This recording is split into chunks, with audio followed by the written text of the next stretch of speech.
मैं मतलब शिलांग पुलिस के जितने अधिकारी हैं मैं उनसे बहुत संतुष्ट हूँ कि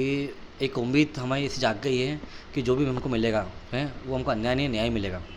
जिस तरह से अभी काम कर रहे हैं और जिस तरह से काम हो रहा है यार शिलांग पुलिस का, और जिस तरह से दबिश पे दबिश डालती जा रही है हैं वो छोटे छोटे पायने पकड़ते जा रही है, तो मैं बहुत संतुष्ट हूँ। आज मान लो नॉर्मली अपन जैसे कि मेरा भाई को वहाँ के पब्लिक ने बेटा माना है ना, बेटा माना ठीक है, उस बेटी के लिए मोमबत्ती जलाई है तो उनको भी दुख इस बात का है कि गलत हुआ है, कि गलत हुआ ये है। वैसा ही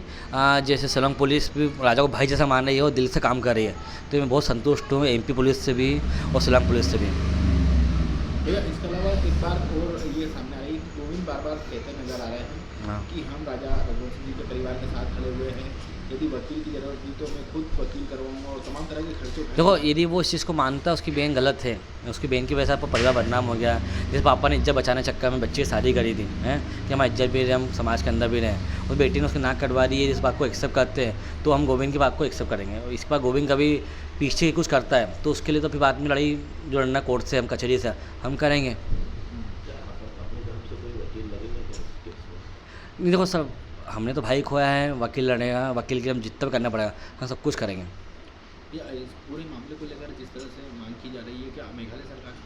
के बाद आप कोर्ट जाओगे कि इनका नाम इस समय मेघालय सरकार से वहाँ के जो सीएम साहब हैं, वहाँ के जो पर्यटन मंत्री जी हैं, मैं उनसे भी एक रिक्वेस्ट ये चाहूँगा कि जिस तरह से उसने आज पूरे मेघालय को बदनाम करा है तो वो खुद भी उसको छोड़े नहीं, कड़े से कार्रवाई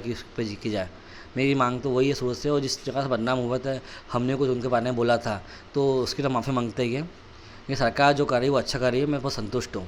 भैया एक और आप मेघालय के वकीलों से मांग करोगे कि इनका केस न लड़ा जाए? सर मैं मेघालय वकील से मांग करूँगा कि आज उनके बच्चे भी जैसे मेरे भाई है उनके भाई बच्चे हैं, तो वैसा आज उनके यहाँ भी कुछ होता है तो वो भी नहीं चाहेंगे कि आज वो जो बदनाम हो मेघालय हुआ है, आज कोई उनसे पूछा कि आप कहाँ रहते हो, वो बोलेंगे मेघालय में रहते हैं, तो कोई भी उनसे डरेगा है, तो वो भी नहीं चाहेंगे कि ना उसका केस कोई लड़े। हाँ मैं वकीलों से हाथ जोड़ के निवेदन करता हूँ कि दिल से यदि आप राजा को मतलब आपने मेघालय में हमने सुना नहीं आज पहले मोमबत्ती जली है तो आपने उसको बेटे सा माना है, तो उस बेटे के लिए कोई वकील से लड़ने को तैयार नहीं हो।